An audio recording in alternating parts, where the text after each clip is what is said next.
not everywhere on the planet has an employment problem.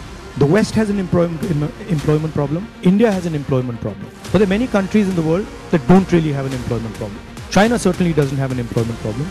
Vietnam doesn't have an employment problem. Rahul Gandhi ने America में एक सवाल के जवाब में ये बात कही और हिंदुस्तान में नॉनस्टॉप बवाल मच गया। सियासी विरोधियों ने रॉकेट की रफ्तार से राहुल गांधी पर हमला बोल दिया।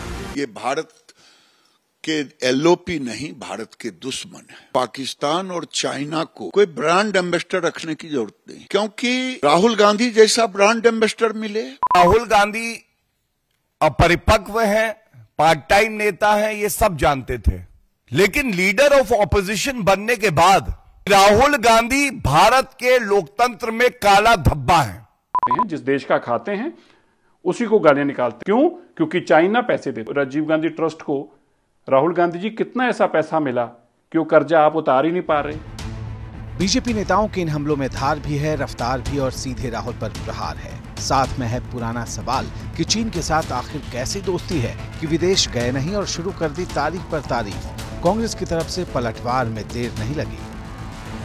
चीन के खिलाफ एक शब्द, एक वक्तव्य नहीं देते हैं, बताते हैं भारतीय सेना पिट गई और चीन के साथ वो खड़े रहते हैं। कि चीन के साथ आपने पार्टी टू पार्टी समझौता किया जब कांग्रेस सरकार सत्ता में थी, वो एमओयू सार्वजनिक करिए। चीन की मोदी जी से दोस्ती और रिश्ता किसी से नहीं छिपा गया।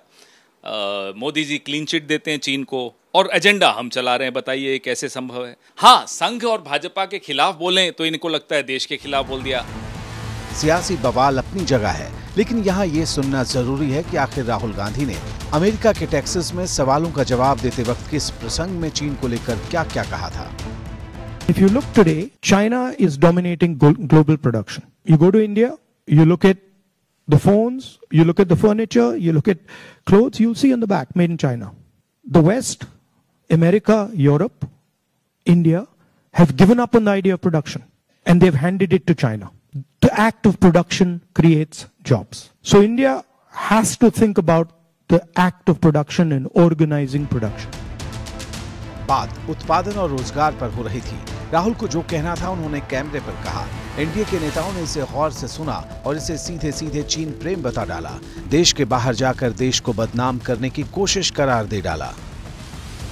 एलओपी की भूमिका में होते तो देश का एक ब्रांड एम्बेसडर बन के जा। ये भारत के एलओपी नहीं, भारत के दुश्मन है। जिस तरीके से भारत की बुराई करने की एक आदत राहुल जी की बन गई है, ये कहीं ना कहीं गलत राजनीति की परंपरा शुरुआत है। देश के बाहर जाकर देश की छवि खराब करना ये देशद्रोह जैसा अपराध है। कोई देशभक्त ऐसा नहीं कर सकता। राहुल गांधी जी बाहर जाकर केवल भारत को बदनाम ना करें।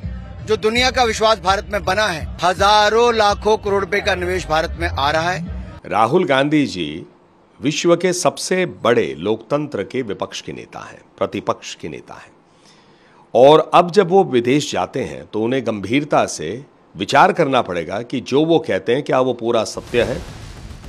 राहुल पर हुए धुआंधार हमले पर कांग्रेस ने फौरन हिसाब बराबर किया। उसके दिग्गज तर्कश में तर्कों के तीर भरकर सामने आए और हर आरोप का सीधा जवाब दे डाला।